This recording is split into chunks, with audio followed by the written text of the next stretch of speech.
Tumuli netepi tata cara adat Widiwidana ingkang tasih lumampah. Sirat Maja temanten sarimbit nedya kaparingan unjukan tirta wening saking Bapa Hartana. Kinarya mulahaken otot bebayune saha murih wening ing cipta rasa lan karsane.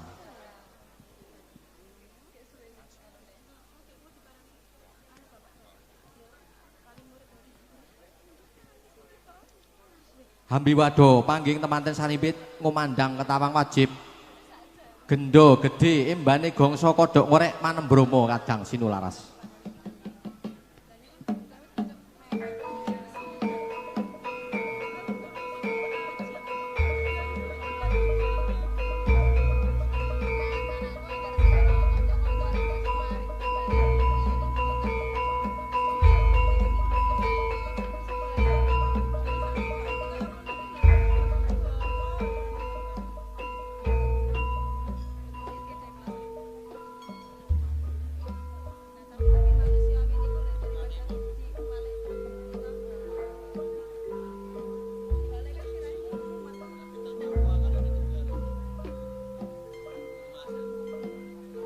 Ana kodrat tan kena winiradat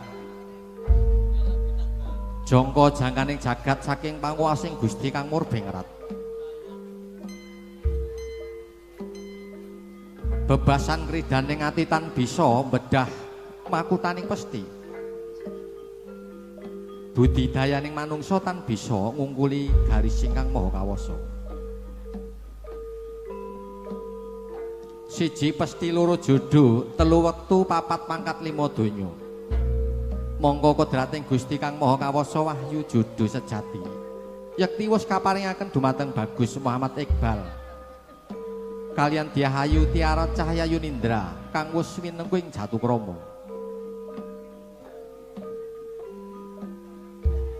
Tempuk ing pandulu catur netra temanten sarimbit linambaran rasa asih kang sinempen jroning kalbu.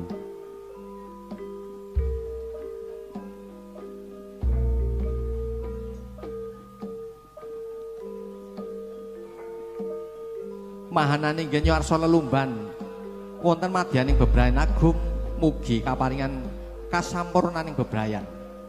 Satemah hamba bargesang lestari widodo kang sayekti.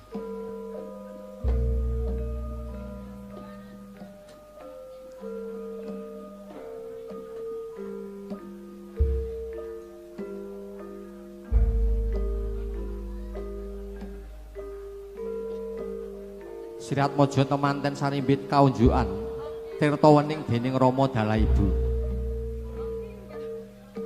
Kinarya mulihaken otot bebayune.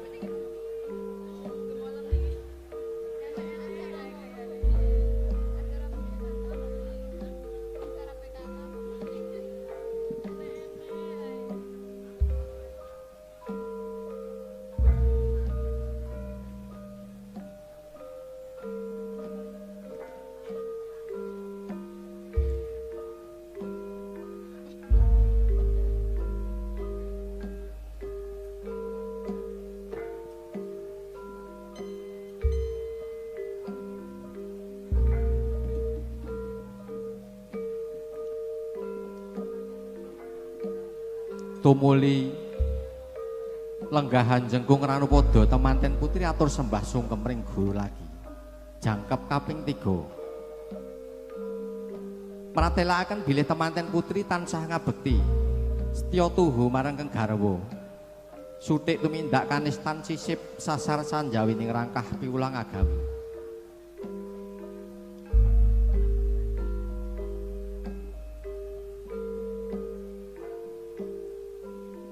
Padha tengen temanten kakung ing aturan pidak ponangan 3 pecah sanalika.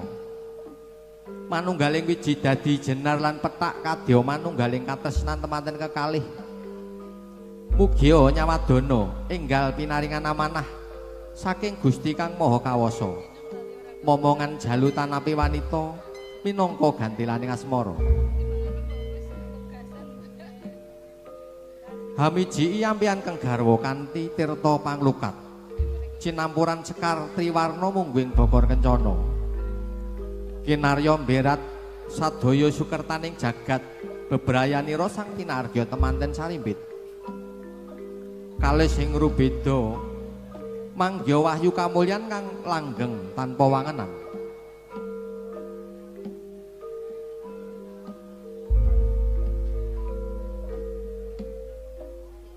Tangkepasta sabiyanto nggenira jumeneng temanten putri tandha cehna tata cara junjung derajat mratelaken bilih derajatipun temanten kekalih wis padha mapanipun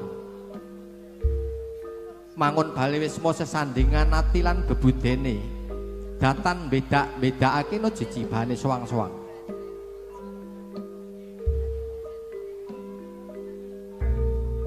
Caturasta nyawiji jejawat tinata dening pujangga panggih ingkang piniji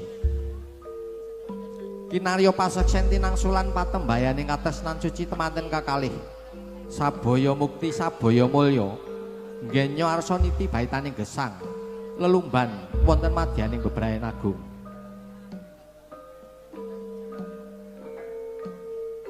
Tumuli temanten putri melampah pradaksina kepareng sedya jumeneng jajar sumanding temanten kekalih yakti bilih temanten tansah nenganaken kautaman binarung kuandanging Sang Hyang Larasmaya mangijo antah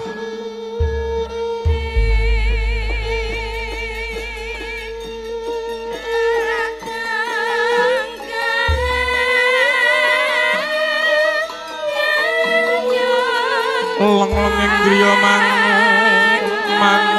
mangungkung kanduan rimang indri yaya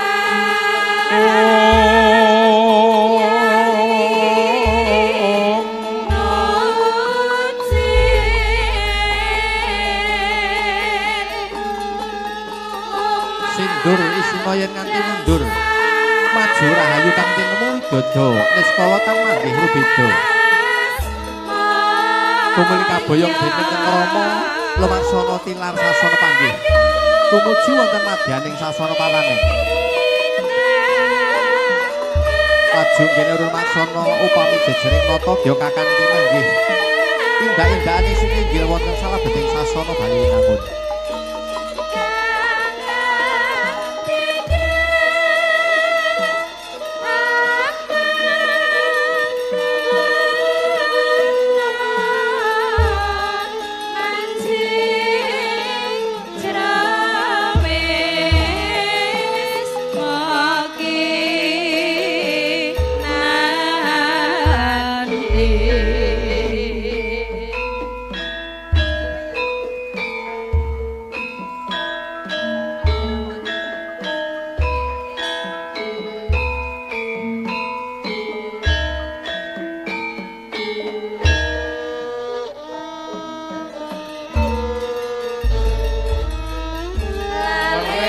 Wasrinarang lenggah wonten tengah Boko Hartono haneng imbang dumateng putra temanten sarimbit mongko tinarasaken dumateng ibu sanyata bobot katresnan temanten kekalih usatraju sami bobot bibit lan bebetipun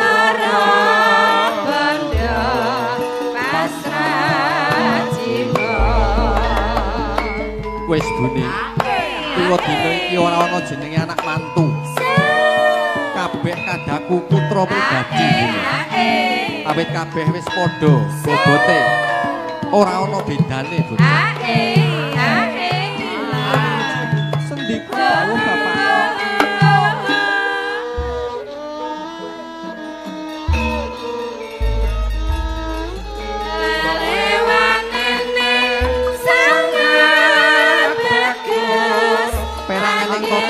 Upacara kelobongan tata kalih lumadening tata cara upacara kacar kucur tampa dina kaya wujudipun arta receh pon-pon beras kapurata lambanging guna kaya monggo tanggal jawabipun temanten kakung dhumateng temanten putri sineksenan dening Rama dalah ibu.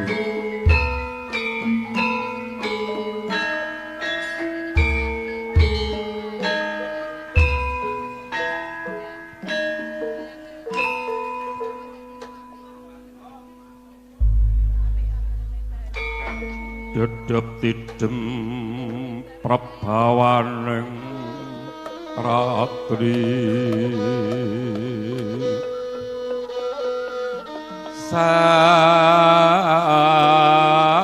sandoro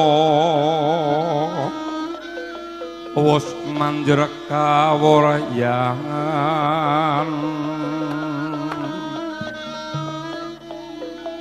tan kuciwa memanis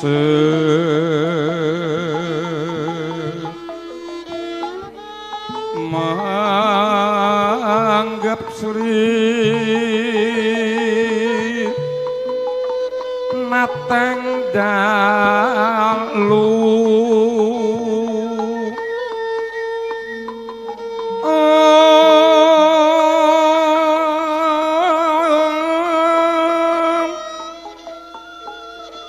siniwaka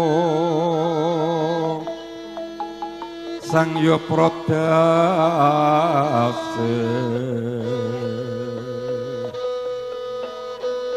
akar nang cakra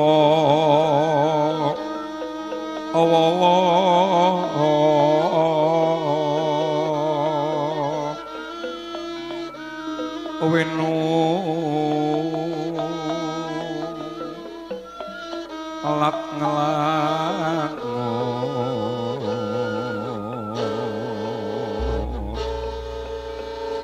pradine paksa kebegan